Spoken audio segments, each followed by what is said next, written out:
చంద్రబాబు నన్ను చదివించిండు అని స్వయంగా రేవంత్ రెడ్డి చెప్తారు కదా. ఓకే పాపారావు గారు ప్లీజ్ కంటిన్యూ.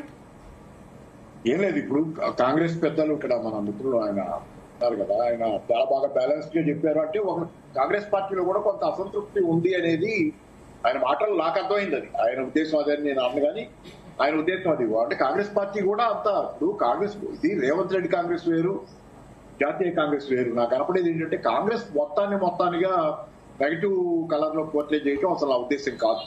కానీ తెలంగాణలో రేవంత్ రెడ్డి కాంగ్రెస్ ప్రవర్తిస్తున్న తీరు అనేది చాలా పెక్యులియర్ గా, ఒక రాహుల్ గాంధీ మాట్లాడేది ఒకటి, ఇక్కడ జరిగేది ఒకటి, రాహుల్ గాంధీ చెప్పేది ఒకటి, ఇక్కడ చేసేది ఒకటి, పూర్తిగా భిన్నమైనటువంటి వాతావరణం ఉంది. కాబట్టి జాతీయ స్థాయిలో కాంగ్రెస్ పార్టీ కొన్ని తప్పులు చేస్తే చేయొచ్చు. రకరకాలైనటువంటి ఆ పొత్తుల విషయంలో ఇతర పార్టీలతో లేకపోతే తన మిత్రపక్షాలను విమర్శించే విషయంలో కొన్ని తప్పులు చేస్తారు. ఆ తప్పులు వాళ్ళు విమర్శించుకుంటారు, చేసుకుంటారు. కానీ ఓవరాల్ గా కాంగ్రెస్ పార్టీని అంటారు నా ఉద్దేశం కాదు. తెలంగాణలో రేవంత్ రెడ్డి ప్రవర్తిస్తున్న తీరు, రేవంత్ రెడ్డి కాంగ్రెస్ ప్రవర్తిస్తున్న తీరు చాలా విచిత్రమైంది, చాలా కండెమ్నబుల్. అంటే దాన్ని విమర్శించడానికి అసలు ఏ రకంగా కూడా పచ్చి అవకాశవాద ధోరణి అనేది ఖచ్చితంగా కాంగ్రెస్ లో జెన్యూన్ కాంగ్రెస్ వాళ్ళందరికీ కూడా బాధ ఉంటుందని నేను అనుకుంటున్నాను.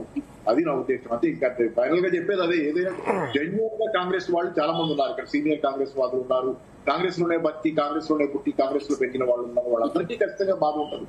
ఆశ్చర్యం ఏంటంటే వాళ్ళలో ఎవరికి వాయిస్ లేకుండా అయిపోయింది.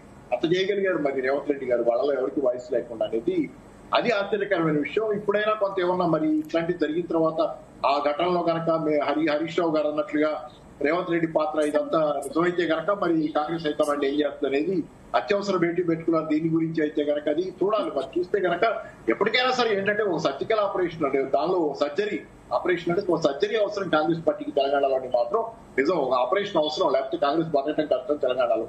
Thank you. నేను ఏమనుకోకండి. థ్యాంక్ యూ పాపారావు గారు. రైట్. శివకుమార్ గారు గతంలో ఉన్నటువంటి పిసిసి చీఫ్లుగా పనిచేసినటువంటి కొంతమంది కాంగ్రెస్ పార్టీ కీలక లీడర్ల మీద బీఆర్ఎస్ తో వాళ్ళు అంటగాగుతున్నారు. కొంత అప్పటి ముఖ్యమంత్రి బీఆర్ఎస్ పార్టీ అధినేత కేసీఆర్ తో లోపాయికార ఒప్పందాలు ఉన్నాయి, ఈ తరహా కామెంట్స్ ఎక్కువగా చూసినటువంటి పరిస్థితి. ఆ తర్వాత వచ్చినటువంటి పిసిసి చీఫ్ అయినటువంటి రేవంత్ రెడ్డి గారి మీద, ముఖ్యమంత్రి గారి మీద ఆంధ్రప్రదేశ్ ప్రస్తుత ముఖ్యమంత్రి టీడీపీ అధినేత చంద్రబాబు నాయుడు గారి యొక్క ప్రభావం ఎక్కువగా ఉంది, ఆయనతో కుమ్మక్కయ్యారు, ఆయన ఏజెంట్, ఈ తరహా కామెంట్స్ చూసినటువంటి పరిస్థితి. ఇప్పుడు